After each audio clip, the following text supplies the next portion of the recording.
She didn't hear it the first time. The second time, she stopped walking. By the third time, there was nothing left to tell herself it was nothing. The sound didn't start when she started. It stopped when she stopped. Whatever was behind her had a rhythm, and that rhythm matched hers exactly. Rachel had been hiking alone for 6 years.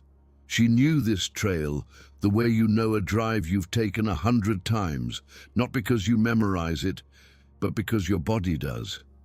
3 hours, moderate difficulty, the Clearwater Loop. She'd never had a problem on it. She'd never felt the need to bring anyone. That morning, she almost changed her mind. She still doesn't know why. It was a Tuesday in late October. The trail was empty, which was normal for a weekday that late in the season.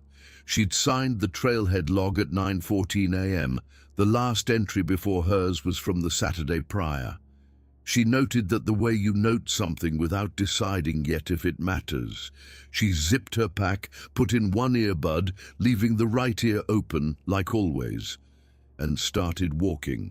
The first sound came 40 minutes in, just past the second creek crossing.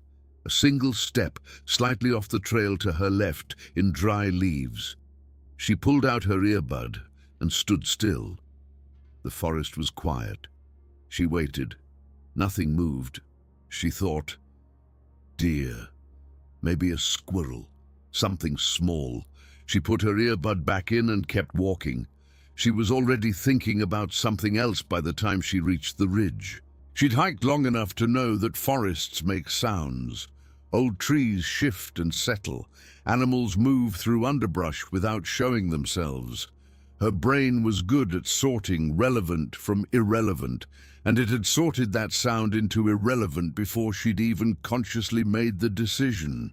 That was the part she kept coming back to later, how naturally her mind had let it go the first time. The second sound was different. Not a single step, a rhythm. 3 or 4 steps in quick succession, then silence. It happened exactly when she started moving again after stopping to check her phone. She stopped again immediately. The sound stopped immediately. She stood there for 30 seconds, 40, a full minute. The only thing she could hear was wind moving through the tops of the trees, very far above. She told herself, an echo. The trail here ran parallel to a rocky face on the right. Sound bounced in strange ways in terrain like that. She'd heard her own footsteps echo before on this trail, early mornings when it was completely still.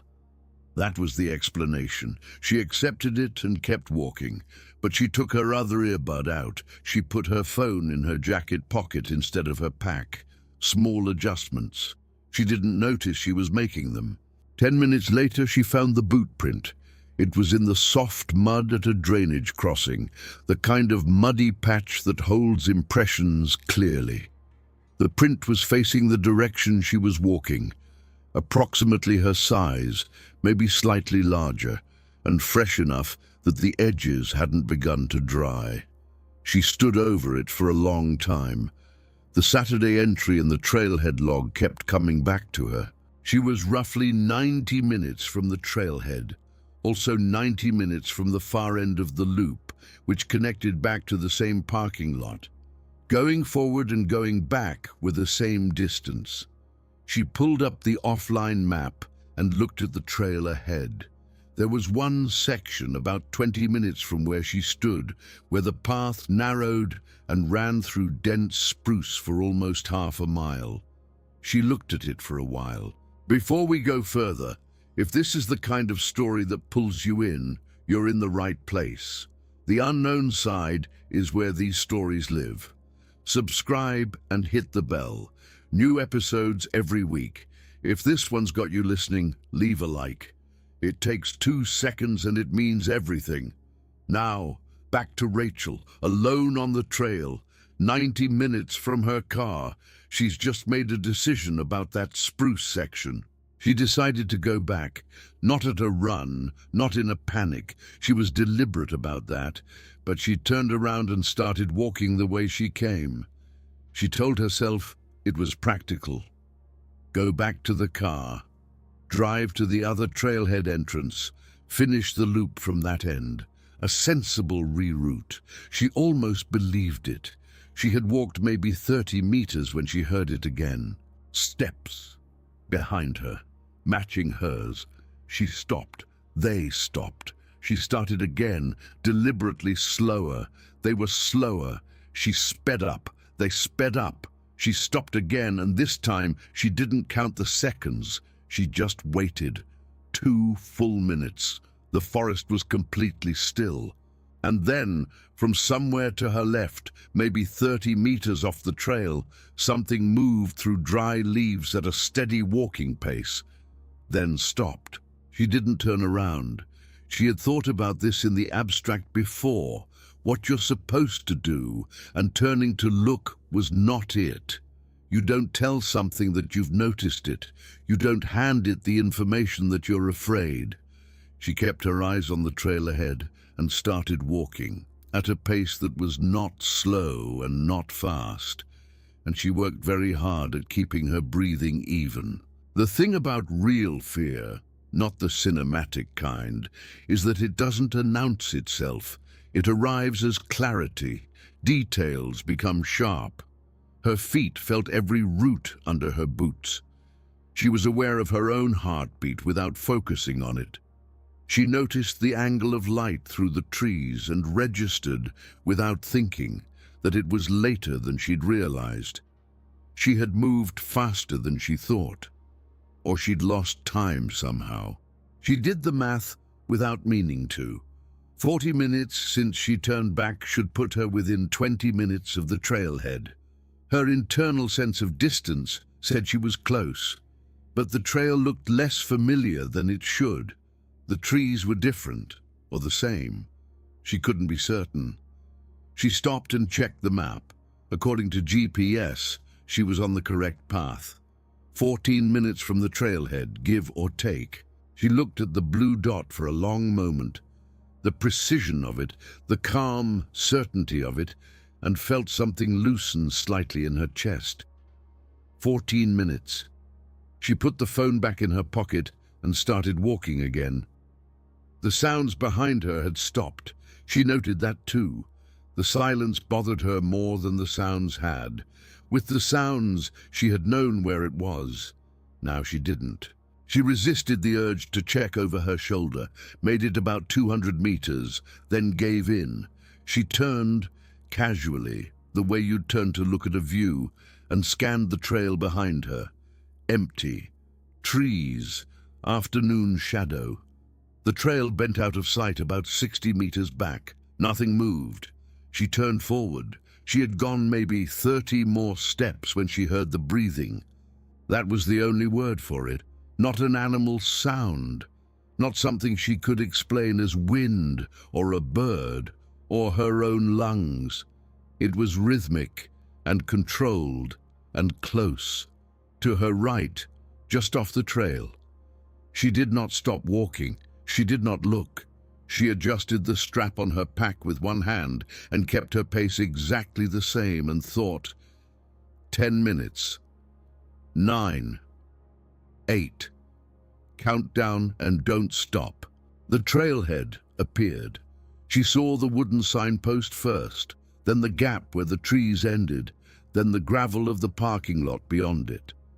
Her car was there, the only car, exactly where she had left it, angle parked near the log barrier. She crossed from the trail onto the gravel and did not run. She had made herself a promise about that on the trail. She kept it. She walked to her car without looking back. She unlocked it, got in, put both hands on the wheel. She sat there for a moment. The parking lot was quiet. The trail entrance was 30 meters away. Nothing came out of it. She started the car, pulled out of the lot, drove for about 3 minutes before pulling over on the access road, turning the engine off, and sitting in the silence. She let herself shake for a little while.